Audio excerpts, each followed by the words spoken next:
বউয়ের হাতে বানানো কেক বিক্রি করে বাজিমাত করেছেন জাকির হোসেন। মূলত এই ব্যবসায় স্ত্রীর হাত ধরেই গড়ে উঠেছে। তবে আজ সমান তালে স্বামী স্ত্রী মিলে একসঙ্গে এই ব্যবসা চালিয়ে যাচ্ছেন। ৩,০০০ টাকা দিয়ে শুরু করি। প্রথম দিন ৬টা কেক নিয়ে বড় কেক নিয়ে আসি।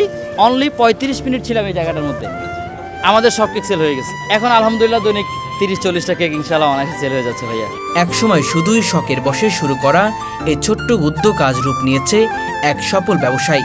আগে কিন্তু আমার একটা কেক কাটতে কিন্তু আমার হাত কাঁপতো, হ্যাঁ, আর এখন আমি কেক কাটতে কাটতে এতটাই হয়েছি যে আমার এখন আর কেক কাটতে খুব ভালো লাগে। এই যে এখন আমি কিন্তু ওইদিকে দেই না, আমি শুধু কেক কেটে দিই।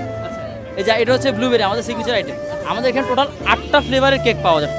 প্রথম যেখানে প্রতিদিন বিক্রি হতো মাত্র 2 থেকে 3টি কেক, এখন সেখানে প্রতিদিন 40 থেকে 50টি কেক অনায়াসেই বিক্রি হয়ে যাচ্ছে। এই একটা স্লাইস মাত্র 100 টাকা। আগে আমরা একটা কেক 10 পিস করতাম, কিন্তু এখন দূর দূরান্ত থেকে মানুষজন আসে। সবাই কিন্তু প্রথমে কিন্তু 100 টাকা দিয়ে কিনে খাইছে, কিন্তু একজন একদিন এসে বলতেছে, আপু সে চিটাগং থেকে আসছি, এই চিকন স্লাইসটা মাত্র 100 টাকা, ভালো লাগে নাই আপু।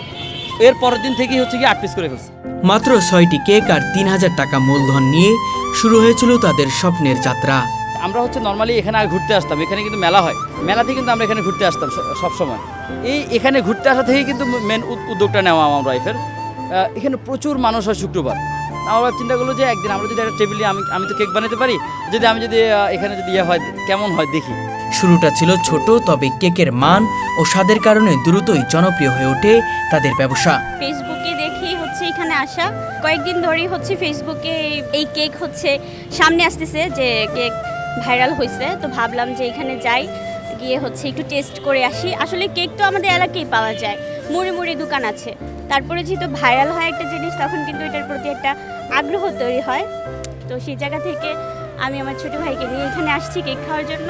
আমার কাছে ভালো লাগছে, আর যারা দেখতেছে, যারা দেখবে তাদের উদ্দেশ্যে আমার একটা কথা, আপনি আসেন, খান, ভালো লাগবে। প্রতিদিন বিকাল থেকে রাত পর্যন্ত চলে বিক্রির ধুম।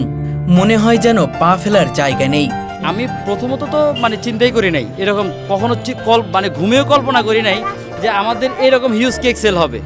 তবে প্রথম আমরা যখন শুক্র শনিতে কিন্তু আমাদের এরকম একটা ক্রাউডনেস ছিল, সব সময় ছিল এই ক্রাউডনেসটা। আমি তো প্রায় ওনাদের ভিডিও একবার দেখছি, দেন হয়েছে অনেকবারই আমার চোখের সামনে বারবার ভিডিও আসতেছিল।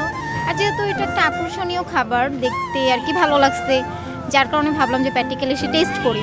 অবশ্যই আমি আমার মেয়ে, তারপর আমার বড় আপুকে নিয়ে আসতে চেয়েছিলাম, বাট এখন যেহেতু আমি ভাবলাম আগে আমি টেস্ট করি আর পরিবেশটা একটু দেখি, তারপর হয়েছে ওদেরকে সবাইকে নিয়ে আসবো। এমনকি ঢাকা শহর থেকেই নয়, দূর দূরান্তের মানুষও ছুটে আসেন তাদের কেক খাওয়ার জন্য।